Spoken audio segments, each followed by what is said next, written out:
Wenn du den ganzen Tag denkst, das geht nicht, dann kommst du von außen immer wieder Bestätigung über, dass das nicht geht. Und da wirst du wahrscheinlich, wenn du selber ein bisschen in dein Leben zurückschaust, dass das, was du oft denkst und auch immer wieder bestätigt bekommst, dass das ein richtiger Glaubenssatz wird und richtig tief verankert und dass du dann schon von Anfang an weißt, ja, das ist dann schon, dass du gar nicht darüber nachstudierst, ob das könnte eine Möglichkeit sein, sondern du weißt ja schon im Vorhinein, dass es gar nicht geht, weil du hast das schon so oft erlebt, dass sich das für dich irgendwie so anfühlt, dass es nicht möglich ist.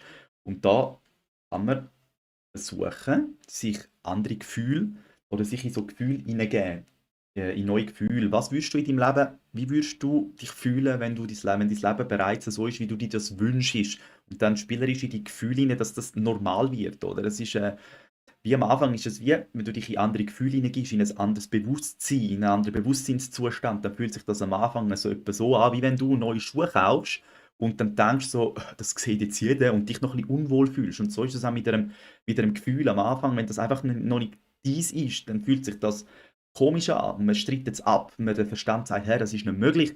Und am Anfang ja, oder? Du leihst einen Schuh an, aber den Schuh tust du nicht wieder abziehen und leihst ihn auf die Seite. Aber wenn du dann daran denkst, ich möchte einen Ferrari und fühlst dich nicht gut dabei, dann leihst du es auf die Seite, du denkst ja das zweites Mal dran. Oder? Und das weiter denken, dass es ein dominantes Gefühl wird, dass du dich auch anfängst gut fühlen mit deinen Wünschen und mit deinen Gefühlen.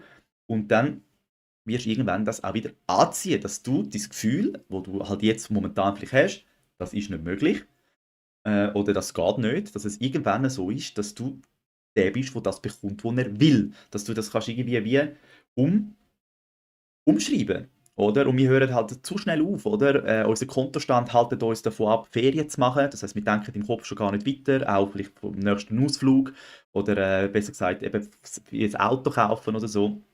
Aber wenn du mal so ein bisschen schaust, die Menschen, wo das haben, was sie wollen, die hören nicht auf. Die wissen, sie bekommen das über, die wissen, die werden irgendwann ihr Auto haben. Und viele hören halt einfach auf, wenn sie irgendwie mal umschauen und merken, ja, okay, aktuell ist es nicht möglich und der Kontostand sagt, es ist nicht möglich, dann ist es irgendwie wie abgestempelt. Und da muss man, sagt auch der Neville Goddard, sich bereit so fühlen, als man es hat. Und es ist irgendwo durch, wenn man das also ein bisschen auch mehr darüber philosophiert, wie jetzt auch da mit dem Beispiel, dass dieses Energiefeld, wenn du das, was du denkst, gibt meistens, du denkst an etwas und das gibt, wenn es schon bekannt ist, ein Gefühl. Das heißt, wenn du über etwas denkst, wo du negativ erlebt hast, dann hast du ein negatives Gefühl. Und das ist dann einfach so normal, oder? Das kommt einfach mit dem Fingerschnips, weil es halt einfach schon ja, automatisch läuft.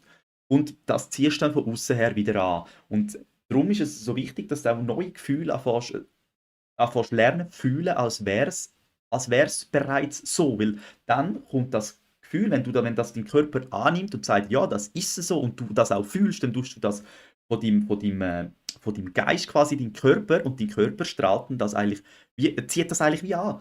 Oder? Das heißt, du kannst solltest lernen, oder darfst die Gefühle lernen, wo du in deinem Leben möchtest, anfangen als normal fühlen.